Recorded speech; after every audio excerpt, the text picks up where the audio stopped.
We're back, changing construction experiences. This is Renovate and Build with Jim and Sandra.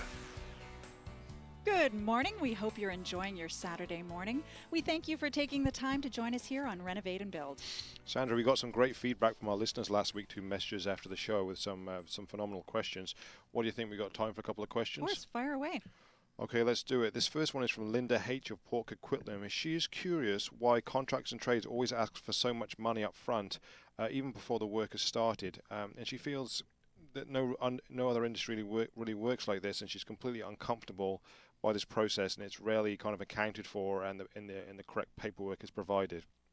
So, Linda, I think this is a great question and a very common kind of event in the construction industry, and I think it really ties back into how the construction industry is run, where businesses are kind of running paycheck to paycheck, and they leverage off that there's no kind of structure or rules and regulations in the industry where they can go to homeowners and ask for a large chunk up front, and then ultimately use that to operate their business, operating capital, rather than actually allocate it to really fund the homeowner's project itself. And I'm in the industry, and I know that most of these companies get 30, 60 day terms on their vendor accounts for lumber, plumbing fixtures, whatever. So, and their payroll comes every 2 weeks, or they pay the guys every month. So, why are they asking for all this money up front? And it's simply because that they're not operating good or profitable business, and using their kind of leverage to get money out of the homeowner, which leaves the homeowner in a very vulnerable position where they've lost their leverage and they have no kind of recourse for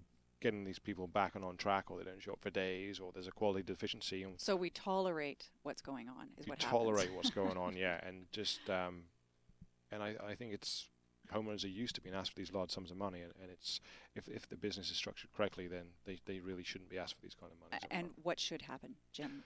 I think it should all be documented. A contract should be in place, and like we do at Fairtrade Works, we clearly state our contract terms, our payment terms, and how much we ask for and why, not just asking for a sum of money and say, I need a deposit of 20 grand.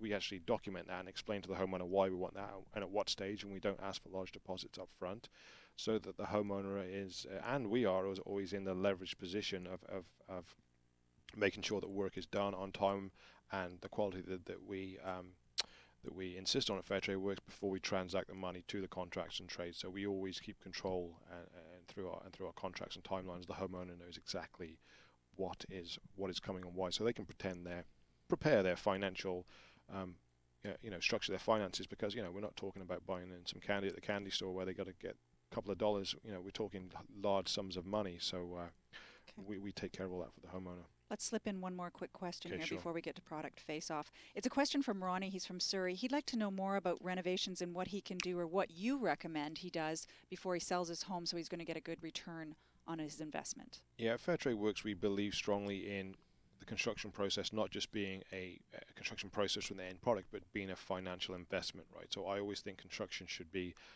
an investment and have a return on investment. So that's why we create things like fair market value and all this transparency and guaranteed timelines and all these things that I think homeowners should, that if they're paying these sorts of money, should be allowed to have. But the no-brainers for returns on investments are things like a bathroom upgrade. It's got a 75%, 100% return on investment. The kitchen, the same thing. Roof replacement, for example, 50, 80% return on investment.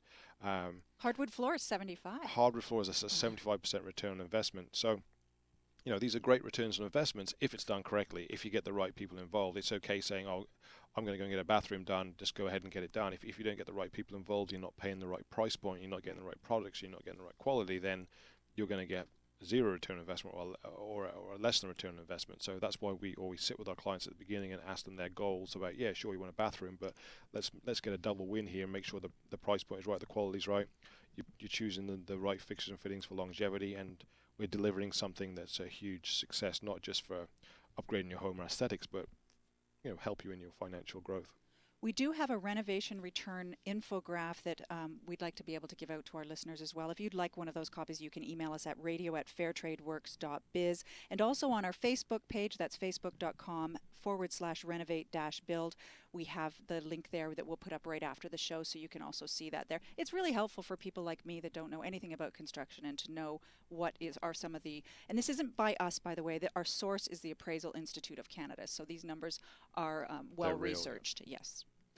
Oh, well, I guess we should move on because if we're going from renovations, we have to talk about the garage doors. And if you hate, like me, the sound of your garage door as it opens because it always indicates when somebody's coming home late at night, so much noise, or maybe it's that headspace that you would love to have for storage, but the garage door is taking it up, it's time to find some solutions. And we're going to do that on Product and Face Off with Meg and Gary. Good morning, you guys. How you doing? Good, Jim. How are you? Very Good to well. see you, and thanks so much for coming on the weekend again to join us with more product information. First of all, we had some great feedback from listeners last week after your faucet feature, so so great job on that. And again, it's great to see you here and have you back. Thank you. You guys, we're looking forward to hearing your solutions in just a moment, but I want to kind of back up a bit for people who are just joining us for the very first time to introduce why we wanted to put this feature on the air each week. Gary Kwong is an advisor at Fair Trade Works, so he's actually one of the direct contacts that protects and guides our clients through their new home builds and their renovations. And he's joined, of course, by Meg. She's our client care representative. She answers all of your questions at the office when you call the front desk. She's also very helpful to me. She's my right hand at keeping everyone in the office happy, along with marketing and advertising for our company. And if that doesn't keep these two busy enough, they now have volunteered to shop each week for us for this show, Renovate and Build. Nice gig, guys. I love shopping, so it's not a big deal for me. So this week we're talking garage doors, Gary. Yes. Tell us why you chose this product.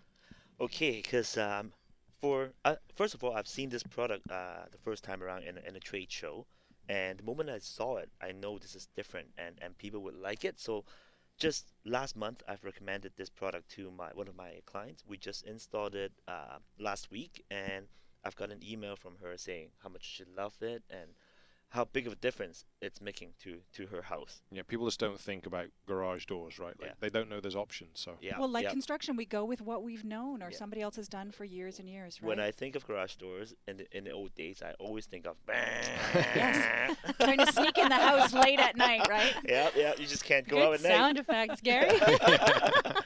So this garage door I'm gonna introduce to you guys today. It's really quiet. It has a really durable motor, and it saves your headroom space inside the garage. There are no tension springs on top of the two sides of the garage door, and it will never need lubrications around the chains because it doesn't have one. So for everyone at home, just to visualize, it actually rolls up It is instead of called going a roll-up garage door. Amazing. Yeah, Mhm. it's Well actually thought out. it's actually really popular in Europe, and in North America we're about 10 years delay in technology, but it's finally here. Yeah, Wonderful. it's a local company carrying it, and the garage door itself has 5 to 6 colors to choose from. All these colors there's no additional charge for the fancier colors or whatsoever.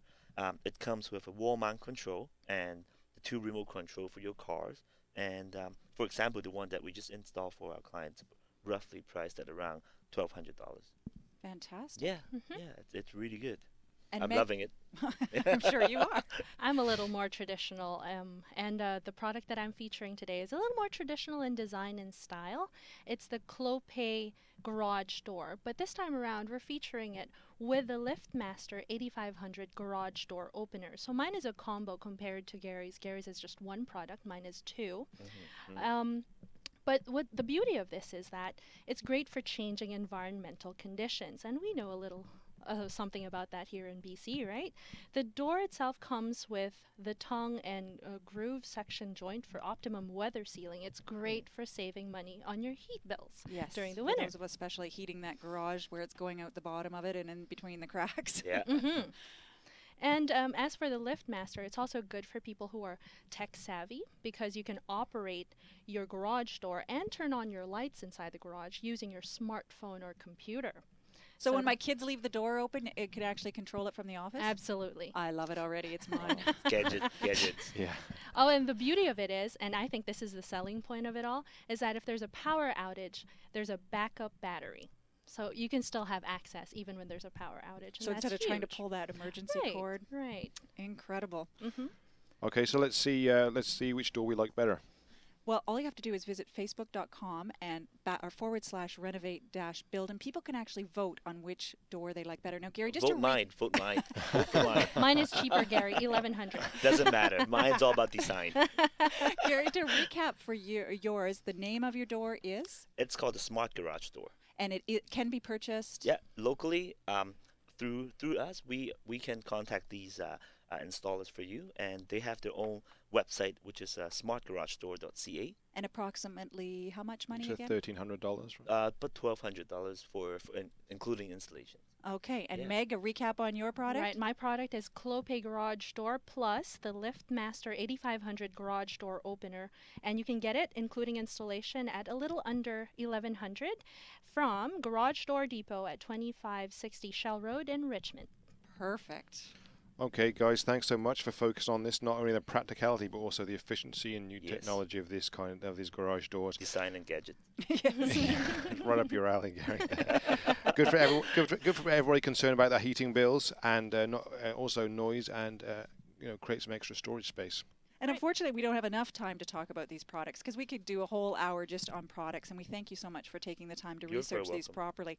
These are on our Facebook page, all of the extended product information. Our link is also off the AM 650 webpage. That's right below the podcast button and the email buttons. You'll see a little tiny small button there. It's the login button. That's where you can log in to our Facebook page. A few people couldn't log in last week, Jim, so they contacted me. But thank you guys for contacting me and ensuring that our other listeners who may be in the same boat know where to go. Absolutely. And while you're on our Facebook page, you can also vote for which garage doors you prefer to have in your own home. And stay tuned for our incredible prizes, because we always give away great prizes when you're least expecting it at Fair Trade Works. Meg and Gary, enjoy your weekend, and we'll see you guys on next edition of Thanks, Product Jim. Face Off. Thank you. Thank Thank you. Up next on Renovate and Build, we're going to be hearing from the Executive Director of BuildForce Canada about the anticipated shortage of construction workers over the next few years in British Columbia. And you'll certainly want to hear about this if you have children or grandchildren wanting to find a career with high employment numbers and great wages. Stay with us. There's still lots more ahead. This is Renovate and Build, powered by Fair Trade Works with Jim and Sandra.